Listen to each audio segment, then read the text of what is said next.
tem cura o que me cabe. Eu já fiz entrevista com vários religiosos no espelho, mas eu nunca falei sobre religião, exatamente. Eu falava sobre outras coisas. E eu acho que a gente está num ano em que a gente precisa falar sobre religião. Tudo bem, enfrentar o tema. Vamos lá.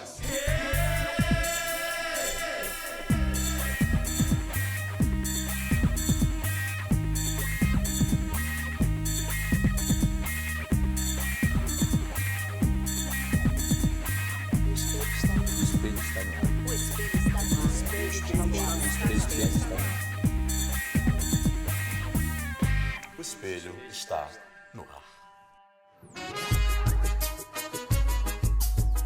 O programa Espelho é um programa que pretende ser útil para você e por isso todos os anos a gente tenta se reinventar e sempre trazer os assuntos que estão na pauta da sociedade. Esse ano a gente está quebrando uma regra que a gente colocou no primeiro programa há 14 anos atrás, que era de não falar sobre religião. Só que religião virou um assunto do nosso dia a dia. Tudo aquilo que ela gera, que acarreta os conflitos, disputa de poder, disputa de narrativa. Então a gente, nessa temporada, vai falar sobre religião. Dizem que religião, futebol e o que mais que não se discute? Pois é, e política não se discute. Esse ano a gente vai discutir esses temas, começando por religião. Tendo alguns convidados, teremos uma monja, um pastor evangélico, uma mãe de santo e um padre. Eu sei quem sou, sei pra onde vou, sei de onde vim, sei quem aqui me colocou. Jesus é o jardineiro e as árvores somos nós. Ao som da sua voz, minha alma floresce. Frutos nascem, flores crescem. O que é que prega a sua religião? Fundamentalmente o amor. Mas não um amor fixo em palavras, emoções ou sensações, mas um amor que se encarna. Talvez a afirmação mais central do Evangelho seja essa, que Deus se tornou humano em Jesus, ou seja, ele assumiu a radicalidade da vida, da experiência humana em Jesus. Então, essa é a prova máxima que o amor não é um sentimento ou uma emoção, é sobretudo uma atitude, é sobretudo um modo de viver. Então, se eu fosse resumir o que prega a minha religião, eu diria o amor, mas não vazio, privatizado ou exclusivamente romântico, mas aquele amor que nos humaniza, que nos sensibiliza, que nos faz comprometidos com a dignidade humana e com tudo aquilo que existe. O amor que se encarna e se materializa em atitudes cotidianas. Para que é que serve a religião? Acho que para lembrar o ser humano da sua potência, mas também dos seus limites. Para livrar o ser humano da arrogância, da prepotência, da presunção de que por si só ele dá conta de tudo. Eu costumo dizer que a religião nasce de um susto. Que susto? Quando o ser humano se assusta diante da beleza da vida, da potencialidade da vida, da grandeza da vida, mas também da sua banalidade, da sua futilidade, que a gente pode tudo, mas na próxima esquina a vida pode acabar fatalmente. Não é medo, é susto, é assombro, é admiração. Então, a religião serve para que o ser humano se empodere das suas potencialidades, mas não se torne arrogante e presunçoso e descubra que ele precisa de um algo a mais, de uma fonte originária de amor, que ele por si só, pelo seu mérito, seu desempenho e a sua força, ele sempre entra em algum grau de contradição. Então a religião me lembra das minhas possibilidades, mas também me limita para que eu não me torne excessivamente vaidoso e sobre os outros, mas com os outros e junto dos outros. Muitas das religiões estão usando a religião para projeto de poder, né? Para passar conceitos morais em cima de desejos, às vezes, pessoais. Totalmente. Dos líderes. E a sua religião, especificamente, ser evangélico hoje em dia, carrega vários estigmas. Muitos. Curioso, porque até poucos anos atrás, era uma religião que não era tão grande. Sim. Eram pessoas, inclusive, excluídas das rodas de discussão. Sim. e o jogo virou. Eu queria que você falasse um pouquinho sobre isso, sobre essa trajetória dos evangélicos e em que ponto nós estamos. Perfeito. O termo evangélico, Lázaro, ele é muito difuso, porque o campo evangélico, por natureza e até historicamente, ele é muito diferente, é muito diversificado. Se você remontar historicamente, nós vamos voltar à reforma protestante. E o protestantismo nasce com uma afirmação: sacerdócio universal dos crentes, ou seja, o indivíduo se relaciona diretamente com Deus, sem dependência de uma igreja, de um sacerdote, e livre interpretação da Bíblia. A partir da consciência individual, a pessoa vai lá, lê a Bíblia e tem a sua experiência com Jesus. Assim, eu não sabia disso, Pois não. é a origem do protestantismo. Alguns historiadores, inclusive, colocam no plural, protestantismos, porque essas duas afirmações, sacerdócio universal e livre interpretação da Bíblia, isso abre para múltiplas experiências. Então, várias denominações protestantes surgem desde o início. Então, nunca houve uma uniformidade dentro do protestantismo. Então, o que dá para dizer é que é um crescimento muito recente, vertiginoso, extremamente popular, extremamente periférico e espontâneo. Tem uma espontaneidade nesse crescimento. Agora, qual é o detalhe? Tem um segmento dentro desse difuso e diverso campo que tem muito poder econômico, que tem muito poder midiático e que tem muito poder político.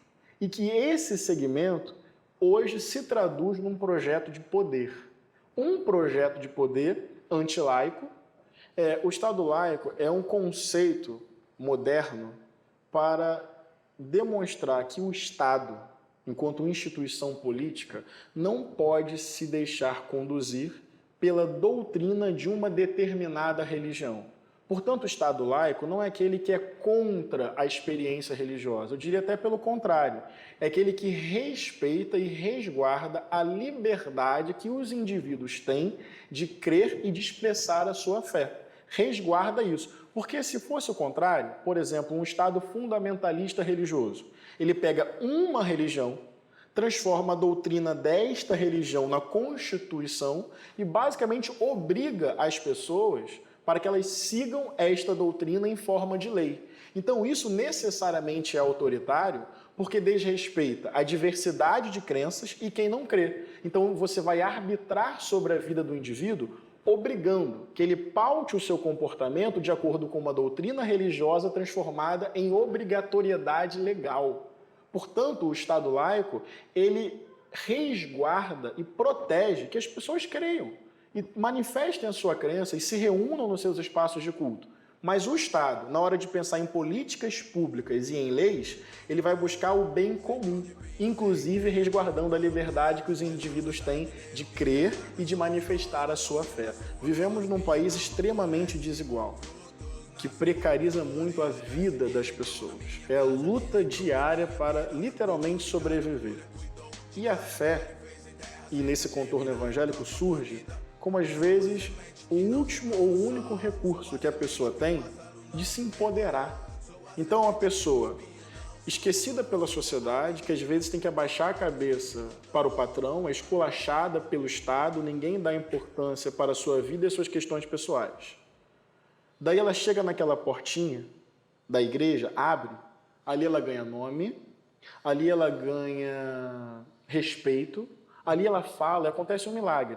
Todo mundo ouve. Essa é a beleza desta experiência. O fundamentalismo não é isso. Porque você pode viver isso tudo e se empoderar disso e ter uma igreja, uma comunidade de fé e orar e crer em Jesus e ler a Bíblia sem perseguir mães de santo, sem atacar terreiros, sem apedrejar LGBTs, sem submeter mulheres ao silêncio. Entende o que eu quero dizer? O fundamentalismo não é o recurso que dá sentido à vida destas pessoas.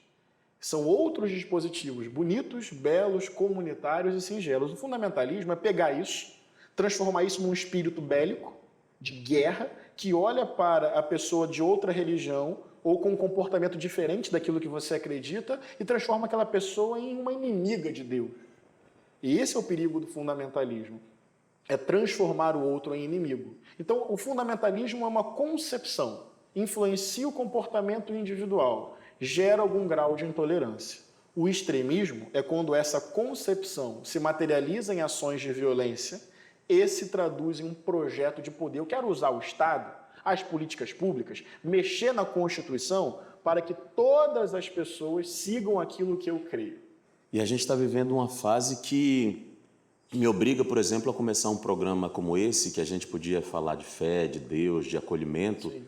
Até agora a gente só falou de conceitos que, a princípio, deveriam estar claros para todos, né? O que é que aconteceu com a gente? Onde é que a gente se perdeu?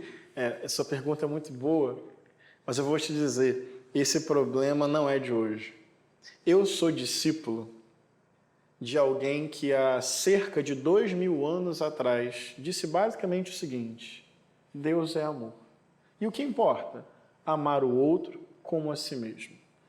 E esse homem da periferia, negro de Nazaré, venceu preconceitos, acolheu os excluídos, tocou e abençoou as pessoas amaldiçoadas. Algum problema no que eu falei até agora?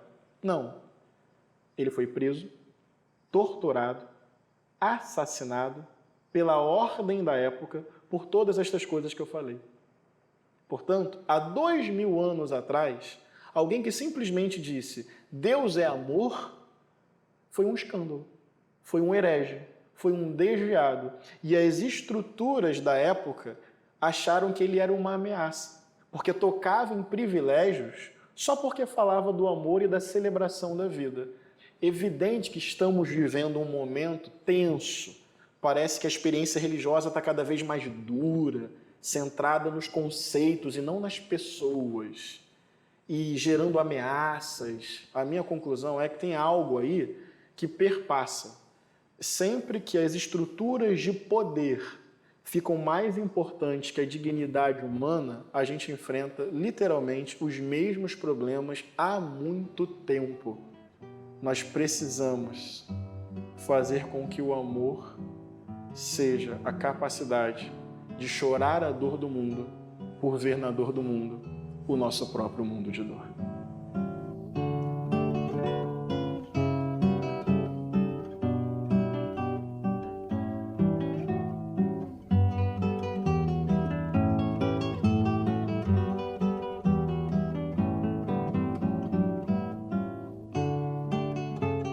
A cor da demanda L.C. Mogg. Razões. Não me oferecem doces, pois de onde eu vim as crianças foram criadas com pimenta. A poesia é o meu recanto, a minha fuga. Mesmo assim, escrevo poemas como quem joga pedras. Não tenho nenhum motivo para reler os búzios, não quero pensar na sorte desse 13, muito menos nos 2 artigos da lei. Não tenho razões para sorrir a nenhuma princesa, por isso, quando escrevo, mesmo sobre o mel das flores, não pretendo ser doce ou lírico. Em cada verso, sou as marcas dessa história. Publicado originalmente no final da década de 90, A Cor da Demanda era um objeto de desejo dos fãs do poeta L.C. Mogg. Agora, já temos uma nova edição, bem cuidada, desta boa poesia preta brasileira. A Cor da Demanda, L.C. Mogg.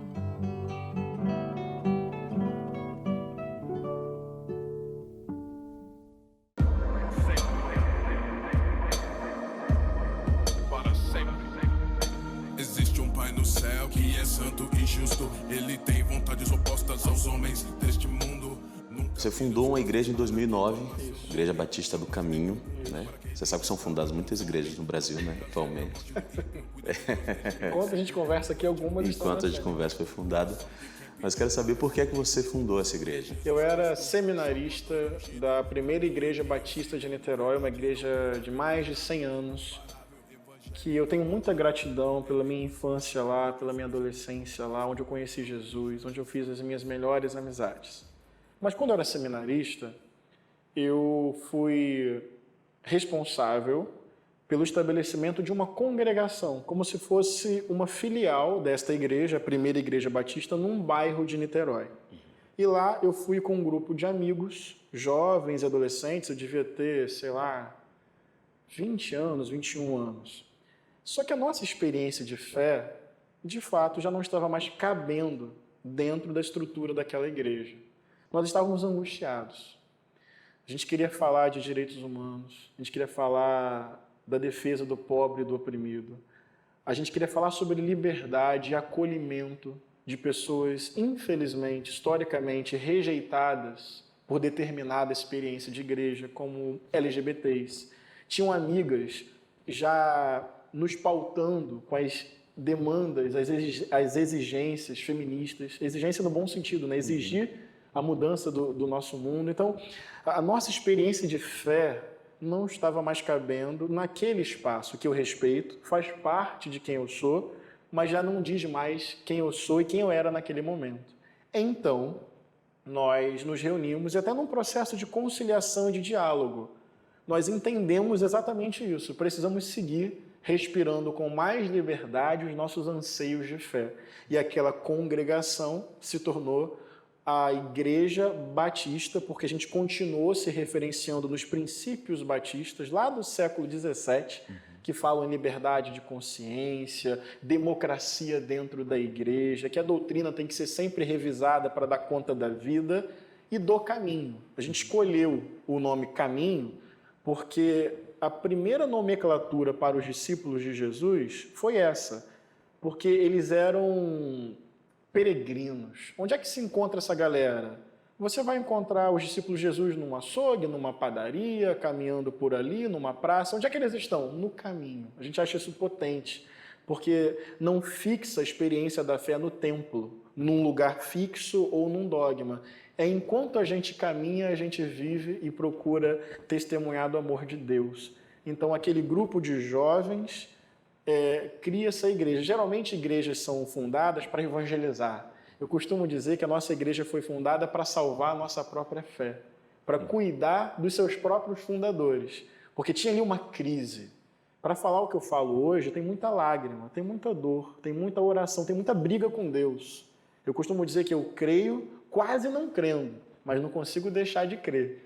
Então, a igreja surge nesse contexto para cuidar e para salvar a experiência de fé de um grupo de jovens que não queria abandonar Jesus, mas já não gostava mais da experiência do conservadorismo religioso. E vocês não têm uma sede, né? Não temos. Como é que funciona na prática? Na prática, é uma igreja itinerante. A gente tem duas cidades que a gente se reúne, a cidade de Niterói, de onde a gente vem. A gente mantém um pé lá, um enraizamento lá, a gente aluga um espaço até teatral lá, e no Rio de Janeiro. Então a gente faz um revezamento, de 15 em 15 dias tem culto, que é o momento da celebração, né, da liturgia, que é a partir da música, da poesia e da reflexão na palavra, declarar publicamente a nossa utopia, a nossa esperança no reino de Deus. Então é celebrar comunitariamente o Cristo dos pobres. Tem um outro lugar que é o estudo bíblico, que é para sentar em roda, para estudar os temas, para aprofundar os conceitos, que é um lugar até mais democrático, que a gente chama de casa aberta, que aí as pessoas falam, questionam, a gente escolhe temas para ir estudando e aprofundando a nossa visão sobre a Bíblia. Então, culto, estudo bíblico e trabalho junto ao povo. Assim funciona a Igreja do Caminho hoje, sem templo, itinerante entre Rio e Niterói. Coração de pedra. O que é Deus? É o amor encarnado. Ah, não faz isso comigo, Henrique. Não dá. Para mim, Deus não é aquele rapaz de barba branca. O que é Deus? Porque a gente está falando aqui, eu estou fazendo essa provocação, porque a gente está falando aqui, primeiro, para pessoas de variadas crenças, gente que inclusive não acredita em nada disso. E esse conceito de Deus, às vezes, encaixa num lugar de mistério ou numa figura que foi criada há muito tempo atrás para a gente ter um sossego, né? Que eu entendo assim. Mas o que é Deus? O que é Deus? Em primeiro lugar, para ser Deus, eu não teria e não posso ter condições de responder totalmente essa pergunta. Acho que esse é um primeiro elemento. Porque Deus é sempre mistério.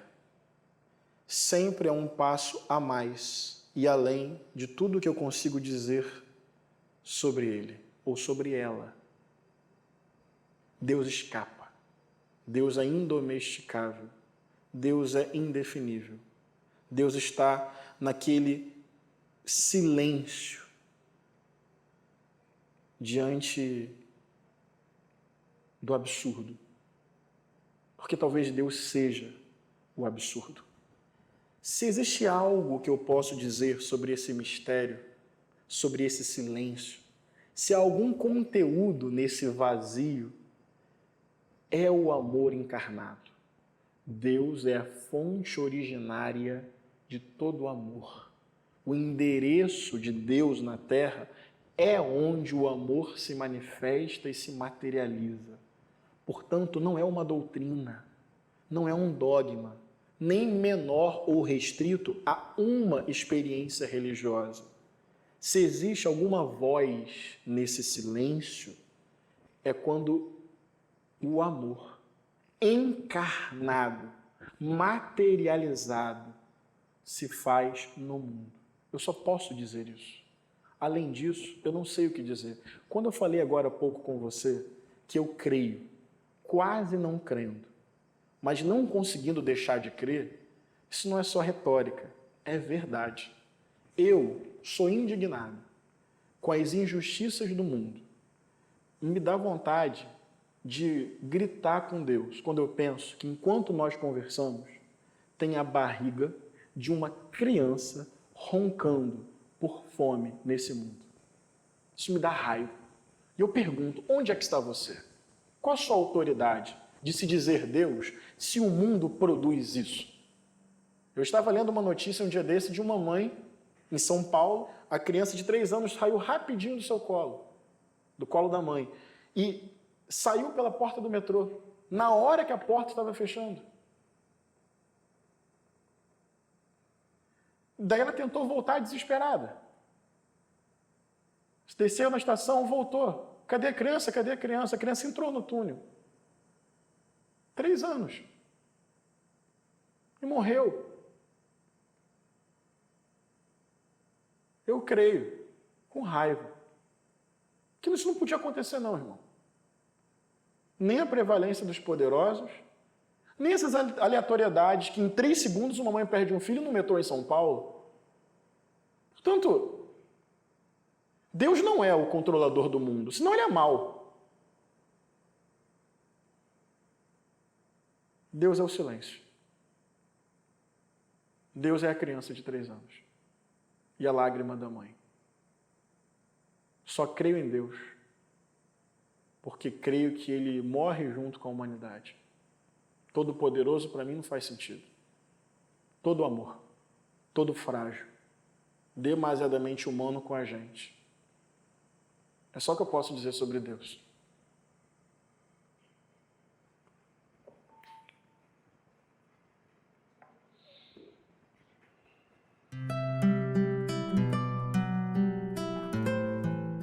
Hoje eu vi a Rosa nascer no beco, no mesmo beco que mataram José. Minha mãe não acreditou. Espalhei pro seu Dedé, a rua toda veio ver porque ninguém botava fé. A Rosa que nem Rosa era vermelha, cor de sangue. Tímida e envergonhada, no mesmo beco que ecoava o choro dos habitantes. Chamaram a Dona Joana e o Zé da padaria. As crianças tudo sorriam enquanto o povo aplaudia. O vermelho que era temido, daquele jeito estava tão lindo que até o seu Reunildo veio ver como é. A Rosa que hoje reside no mesmo beco escondido que mataram o José.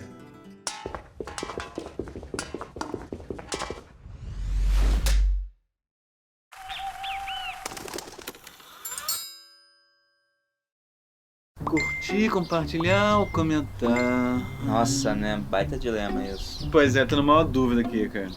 Quais são as opções de novo? Curtir, compartilhar ou comentar? Pô, uma escolha de Sofia isso, né? Quem é a Sofia? Minha prima. Ah, tá.